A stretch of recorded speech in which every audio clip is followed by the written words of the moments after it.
तो अभी तक हमने इलेक्ट्रोमैग्नेटिक इंडक्शन के बारे में पढ़ा और हमने ये देखा कि हम किसी भी कंडक्टर में इंड्यूस्ड करंट की डायरेक्शन कैसे निकालते हैं अगर कंडक्टर मूव कर रहा है मैग्नेटिक फील्ड में या फिर करंट जो है वो चेंज हो रहा है प्राइमरी कंडक्टर में, राइट। तो अभी तक आपको ये सब पता है। अब अगर आपको याद हो, हमने हमारे प्रीवियस क्लासेस में सोलेनॉइड के बारे में बात की थी।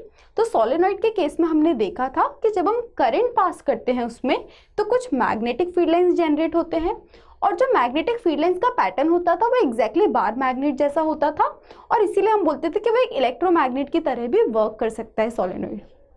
तो अब इस केस में हमारे पास एक सोलेनॉइड है लेकिन इसमें कोई भी करंट फ्लो नहीं हो रहा, मतलब अभी ये इलेक्ट्रोमैग्नेट नहीं है, अभी ये बस नॉर्मल सोलेनॉइड है। यहाँ पे बस हमने गैल्वेनोमीटर कनेक्ट किया है बस ये चेक करने के लिए कि इस सर्किट में कोई करंट जो है वो प्रेजेंट तो नहीं है, राइट। तो अब हमारे पास ये एक मैग्नेट है जिसका नॉर्थ और साउथ पोल कुछ इस तरीके से है। अब हम इसमें इस मैग्नेट को सोलेनॉइड के अंदर मूव करने वाले हैं। तो अब मैं चाहती हूँ कि आप वीडियो पॉज कीजिए और सोचिए कि इस सर्किट में जो है डायरेक्शन ऑफ इंड्यूस्ड करंट क्या हो।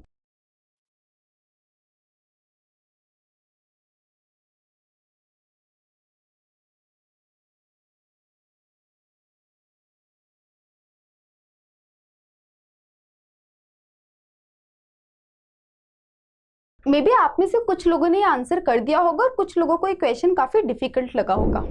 फिर अब हम इसको सॉल्व करने से पहले लेंस लॉ रिवाइज करते हैं।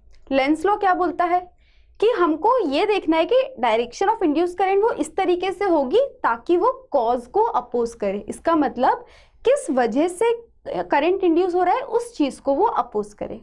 क्लियर। अब हम इस क्वेश्चन की बात करते हैं। यहाँ पे हमारे पास नॉर्थ और साउथ पोल है। आपको पता है कि नॉर्थ से मैग्नेटिक फील्ड लाइंस निकलती हैं, दैट मीन्स नॉर्थ से ऐसे मैग्नेटिक फील्ड लाइंस निकलेंगे। अब जब ये मैग्नेट जो है वो सोलेनॉइड के अंदर जा रहा है तो क्या हो रहा है, मैग्नेटिक फील्ड लाइंस अब सोलेनॉइड के अंदर ऐसे बढ़ रहे हैं, राइट। इसका मतलब मैग्नेट की वजह से मैग्नेटिक फील्ड लाइंस कुछ इस तरीके से आ रहे हैं सोलेनॉइड में। अब सोलेनॉइड में करंट कुछ उस डायरेक्शन में इंड्यूस होगा ताकि वो इस मैग्नेटिक फील्ड को अपोज करे। इसका मतलब उसकी खुद की एक ऐसी मैग्नेटिक फील्ड लाइन होनी चाहिए जो कि वो इसे काउंटरएक्ट कर सके, मतलब इस डायरेक्शन में। तो इंड्यूस करंट कुछ ऐसा होना चाहिए ताकि उसकी वजह से मैग्नेटिक फील्ड लाइन ऐसा हो और वो हमारे कॉज को अपोज कर पाए। क्लियर। तो अब हम इस सेक्शन में राइट हैंड थंब रूल लगाते हैं और देखते हैं कि करंट क्या होगा।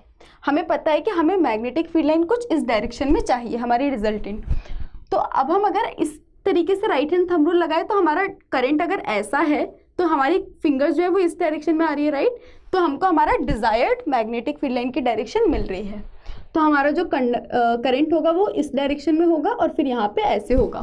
तो आप देख सकते हो कि हमारा एंटी क्लॉकवाइज करंट जो है वो हर टर्न में प्रोड्यूस हो रहा है अगर हम मैग्नेट को इनसाइड द सोलेनॉइड मूव करते हैं।